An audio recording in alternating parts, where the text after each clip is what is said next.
Caríssimos irmãos e ouvintes da Rádio São Francisco, ontem, pela graça de Deus, terminamos o tríduo de reparação pelo sacrilégio cometido na paróquia de Petrolina, na capela de São Sebastião. O recanto sacrário foi arrancado, as hóstias foram tiradas ao chão, não se roubou nada, evidentemente. É claro que se trata de um sacrilégio que nós chamaríamos de formal, uma agressão realmente a Deus. Nós tivemos lá na quarta-feira para celebrar a missa que abria o tríduo da reparação, e o Santíssimo ficou exposto exatamente até a sexta-feira. Voltamos na quinta para uma segunda missa, às 19 horas, e na sexta-feira a procissão de reparação saiu da igreja matriz até a capela de São Sebastião, onde foi celebrada a missa de, digamos assim, restauração do uso da igreja. É uma coisa que realmente nos faz sofrer, porque nós sabemos o que significa a Eucaristia. Se São Paulo diz que quem toma o corpo e o sangue de Cristo e não distingue o corpo e o sangue de Cristo, do pão e do vinho, se torna réu do corpo e do sangue do Senhor. Imagine quando se trata não de um uso, sim, sacrílego, porque a pessoa está em pecado mortal, por exemplo, mas quando se trata de uma profanação direta, de um sacrilégio, nós temos que rezar não só para que Deus perdoe os nossos pecados e a nossa falta de fé, mas também para que tenha pena desses que chegaram a este ponto. Afinal, Jesus está no sacrário para ser o nosso Redentor, o nosso Senhor e o nosso alimento. São João, falando de Eucaristia, diz que Jesus chegou até o extremo do amor. E, no entanto, nós o tratamos com tanto desprezo, com tanto ódio, ou com tanta indiferença. E aqui vai uma grande parte de nós católicos. Que este testemunho da nossa comunidade de Petrolina, a cuja frente está o padre Demóstenes, e que foi assistida durante esse tempo pelo padre Juvencio, nos ajude a renovar a nossa fé na Eucaristia e, ao mesmo tempo, a nos unirmos aos pedidos de perdão para aqueles que não creem, não adoram, não amam ao Senhor Eucarístico.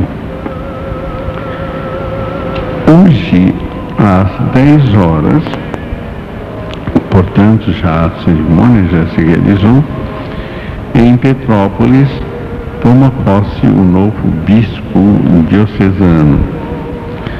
Deixa Dom José Fernandes Veloso, um grande bispo, reitor da universidade, um homem de um valor incalculável que nós só poderemos apreciar na eternidade, um pouco aqui, quando soubermos quanto esse homem se dedicou e sofreu pela igreja.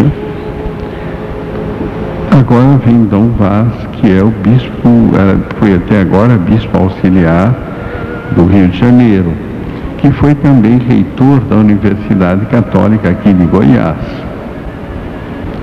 Ele estará agora à frente dessa diocese que está tão unida a nós. Afinal, eu trabalhei lá 7 anos e eles sempre se fizeram representar aqui nas grandes festividades. Nós também teremos, e eu já começo a pedir orações, no dia 20, sábado, eu devo partir para Roma para a visita ad limina. Essa visita que devia ter sido feita em outubro e depois foi transferida para dezembro e agora para janeiro, que é uma visita que os bispos devem fazer cada 5 anos, apresentando-se um relatório da situação da própria diocese. Depois nós teremos uma missa concelebrada com Santo Padre João Paulo II, uma refeição com ele, normalmente se faz, e uma entrevista pessoal em que o Papa se debruçará conosco sobre os problemas de cada diocese do nosso regional centro-oeste. Eu gostaria que rezássemos muito durante esse tempo para que, de fato, essa visita ad limina pudesse representar uma grande fonte de bênçãos e graças para a nossa diocese. Também uma notícia boa, nós conseguimos que um instituto religioso, os Legionários de Cristo, aceitassem receber seminaristas para o seminário menor. Claro, isso não será aqui em Goiás, será em São Paulo ou então em Curitiba, mas já começamos de fato com muito mais profundidade esse trabalho enquanto não tivermos bem organizado o nosso seminário menor aqui na diocese.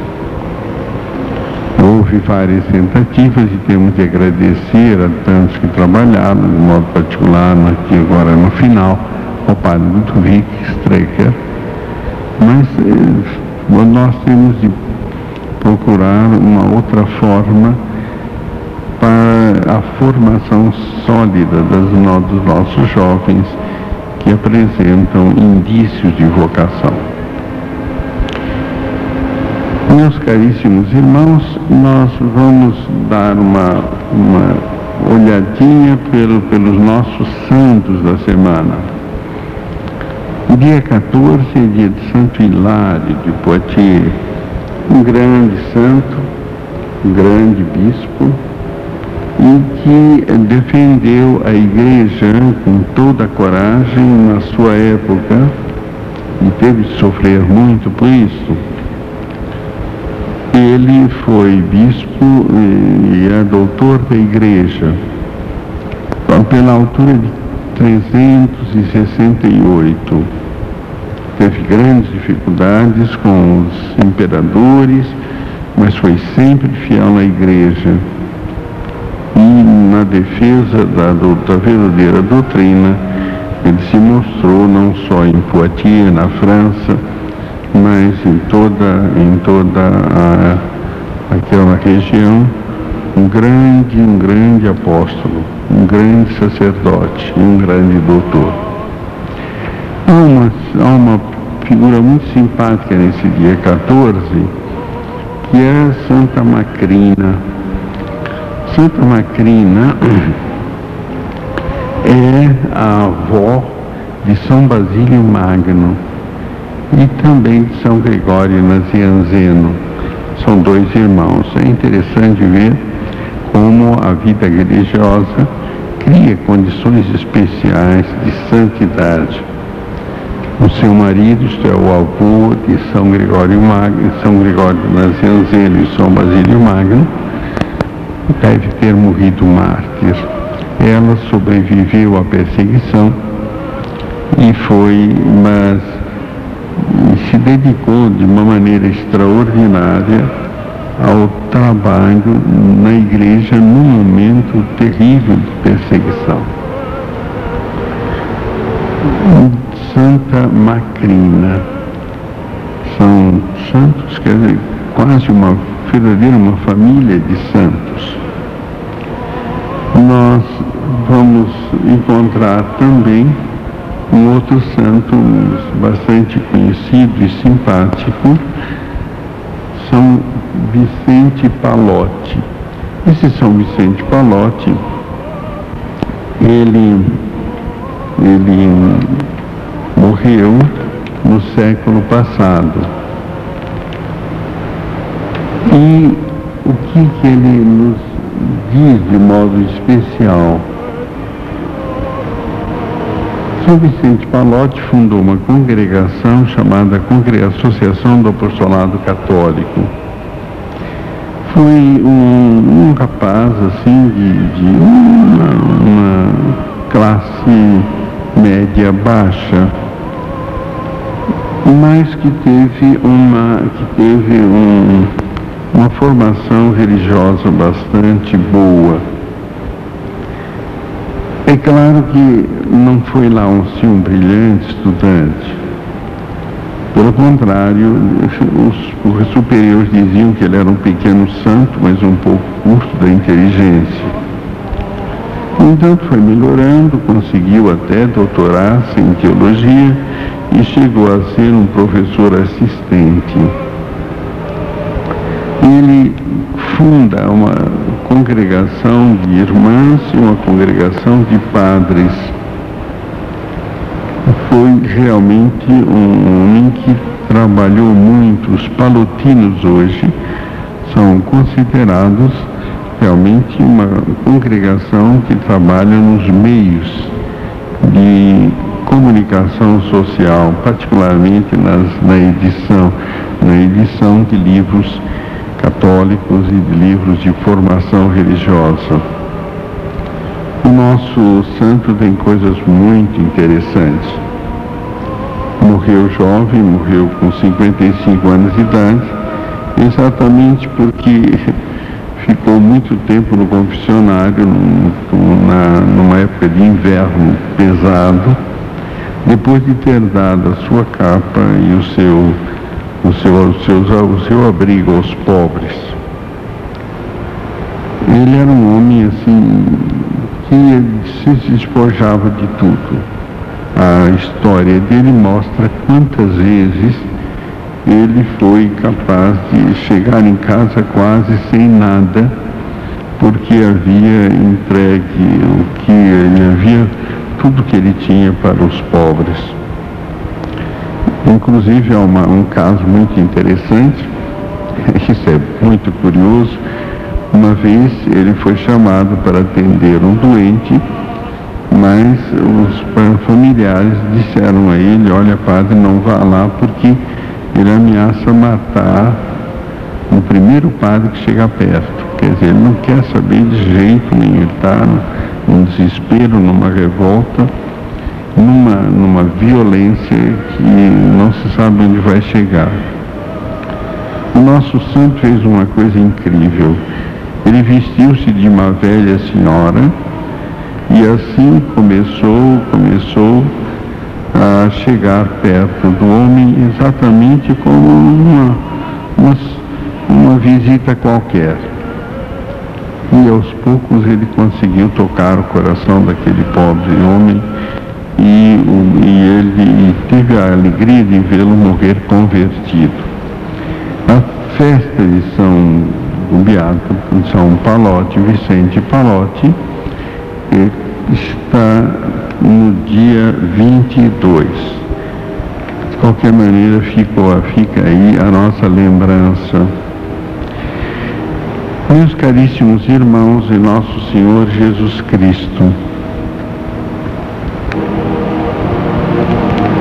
nós queríamos conversar, usando deste exemplo do nosso Vicente Pallotti, a respeito de um sacramento que causa sempre um certo temor. Antigamente até se chamava a extrema unção.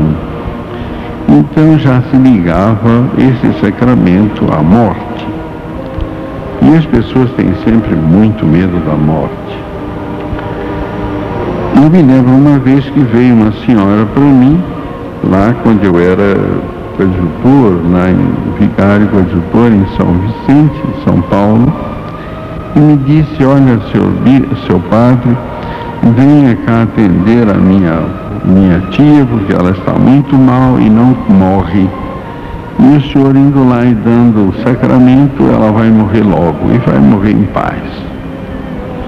Foi assim que aconteceu com a minha outra tia, e eu fiquei numa situação bastante constrangedora, porque eu me via assim como uma espécie de carrasco de quem não quer morrer.